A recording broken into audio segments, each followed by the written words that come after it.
I get asked, what do I do when my OCD gets really sticky and when things get a little bit intensive and I'm just not motivated to do anything about it? So I want to share with you a couple of things. One kind of, I guess, bonus or benefit of being an OCD and anxiety specialist is that in teaching these strategies, you also often end up reflecting on, how did you use them? So I get the benefit of not only teaching these tools to my clients or in the self-study course I created, Intro to ERP, I also get to continuously review these tools as part of my own continuing education to maintain my license, which is active in the state of California. And so with this constant conversation that I have with folks, with building the course, with my own reflection, I get to have the benefit of kind of being in that dialogue and conversation pretty much daily. So what that does for me is when I have my own OCD that flares up, there's several tools that I use. So one is I definitely step back and try to observe, what is actually happening. Now, here's the thing. I'm not always successful 100% of the time. There are times that I do get sucked into the OCD experience, and I do notice I'm telling myself a story about it, like, oh my gosh, this must mean X, or it must mean Y, or I'm a bad person. And so when those kind of moments happen and I end up going down that rabbit hole, I often will kind of do my best to pivot and get right into the ERP tools. So that means I'll do some script writing where I'll write out kind of my worst feared outcome and me paying that price. Or I might use more acceptance commitment therapy based imaginal script where I'll write it out more in terms of noticing what my mind is telling me and then really connecting to that feeling and allowing myself to feel that feeling and recognize that I may, be stuck on the fact that I don't know the answer and that it feels really kind of not great not knowing the answer or not knowing if I can really handle it. Other times I will notice that I really need to lean more on the response prevention part. So really bringing my awareness to my urges, to what is it that I feel like I need to do in order to neutralize this whole experience and feel better and have certainty? Is it that I feel like I need to process or overly discuss this? Or do I feel like I need to overly think it? Do I start to feel like I want to avoid situations? Or maybe I am feeling like I really need a lot of reassurance. And so in those moments, it's about, again, bringing my awareness and saying, okay, if I am in a really difficult place, then maybe I actually do need to discuss this a little bit. But when I do discuss it, I really do my best to kind of recognize, okay, let me discuss that just a little bit. And then at some point I'm going to have to stop because otherwise it's really easy to get caught up in this kind of nonstop processing of something. And the thing is that sometimes we do process things and it takes us a little bit of time to really fully grasp what is going on. But there's other times where we don't need to keep processing stuff, right? We realize, this is kind of where things are at right now. I'm noticing my mind is giving me a lot of kind of bad possible outcomes. I don't know if it's true or not, and am I willing to kind of embrace that and live with that moment of not knowing? And so those are the kind of observations and tools I bring. When things get really, really bad, I have an amazing partner. And so I will sometimes lean on him and say, hey, I think I'm kind of flaring a bit. Can I just talk to you about some stuff? And he gives me that patience to hear me out. And then he also at times will be really good about kind of checking with me saying, hey, is that your OCD asking or is that you? And so when he does that, it helps me to remember to like hold that boundary that I often tell folks you really need to hold with yourself. So this is why being self-accountable is so important. That self-responsibility for your own behavior is so, so important. Also, I do spend time examining, how am I rationalizing my own compulsions or why is that I feel like I need to keep thinking about stuff. So I will take a look at that because sometimes I notice that I might give myself an excuse of why I feel like it's important for me to keep doing it. And when I can see that, then that's where kind of that choice point comes. That's where you can make a different decision. That's where you can say, wait a minute, do I really need to keep thinking about this? Do I really need to keep reviewing this situation? So Go-tos are going to be exposure scripts, response prevention planning.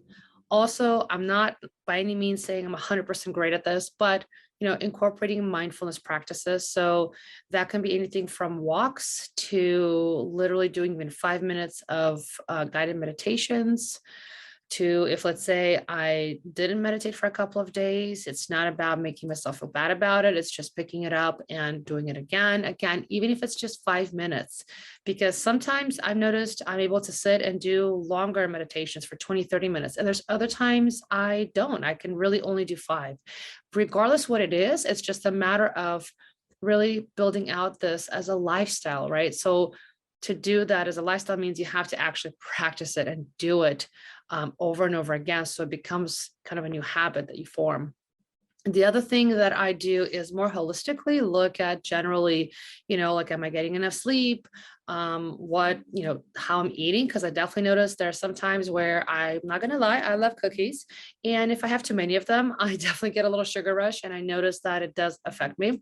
Also, like if I'm having wine or something, or a cocktail, if I have, more than a couple of drinks, I noticed that it actually starts to increase my anxiety, which funny enough, like I kind of saw that connection before, but not as clearly since I've been paying more attention to it, which really speaks to, again, when you start to notice and pay attention to what is your mind doing, what is your body doing, and what do you do in response to those things, just the act of noticing and bringing awareness and attention to something, that in itself already will have you start to change your behavior. So me bringing more attention to what it's like if and when I have, a couple of glasses of wine or a couple of drinks, and then do more than that, and noticing how it's actually really impacting me in a way that's not that great, has really brought a lot of my own awareness to, like, okay, you know what, generally I want to take a lot more breaks from even having drinks. Whereas before, especially when I was, in my 20s and even early 30s, I was all about, like, let me just have fun. And now it's just like, oh, it's really not that fun. And also recognizing where, like, oh, I was actually using that almost kind of compulsively, like a crutch to kind of make myself feel better. But then it didn't always make me feel better. It would make me have more anxiety. Then I would have guilt. Then I start to question, oh my God, did I do anything? Did I not do anything? And there would be just a terrible spiral. The other thing that I do is kind of, how I talk to myself is, I've noticed that there are times, because of perfectionistic OCD that I have, I can be really hard on myself and very kind of self-critical and self-judgmental. And so bringing in more of that self-compassion, and that really means literally noticing how I talk to myself. So reminding myself, hey, like, literally, you're not the only person dealing with this. There's other people who also felt this way. It's okay. And when I do that, I'm not trying to reassure myself of anything. What I'm trying to do is more just remind myself, kind of open myself back up to remember the context of the whole experience of being human, that I am one human being having this experience right now. There's other people who, feel things that are difficult and go through difficulties. I'm not alone. And that, I kind of give myself permission to feel whatever the feeling is. And so the last thing that I've been doing is even more consciously and when with more awareness, noticing the feelings that arise and letting myself ride those feelings, whatever that experience is. So letting myself have it. And that means, when especially you're having an OCD flare up, it's not pleasant. So that means sitting with feeling really off, or feeling really sad, or feeling really bad, and feeling really unsure about what's going on. But I think that by allowing yourself to actually feel those feelings and kind of reminding yourself you don't have to do anything about it, you can just let it ride out and let it do its natural, take its natural course. You actually help yourself to kind of detach a little bit from it, and you're allowing it to just pass through you instead of, grabbing it, holding it, and assigning a ton of meaning to it.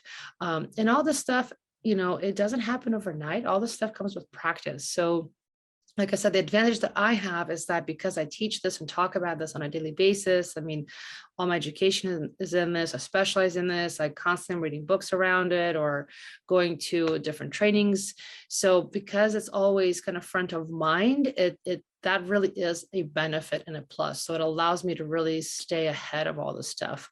And so I kind of teach my clients like, look, you don't have to be a specialist in this, but if you dedicate enough time to practicing, then you can make this become a habit. And it can become such a habit that then you don't have to necessarily spend so much focused time thinking and planning it, because it'll become second nature. So that's the other thing I would put out there is the thing that I do is I actually do practice and make sure that I continuously put things in practice. And if I kind of fall off the wagon, so to speak, I kind of just get right back on it. I don't sit there and spend an exorbitant amount of time thinking, oh my God, why did I fall off? This is so terrible. I'm so bad. I'm just like, well, I fell off. I fell off. I'm human. That's going to happen. Let's get back on. So I hope that helps, and see you in the next one.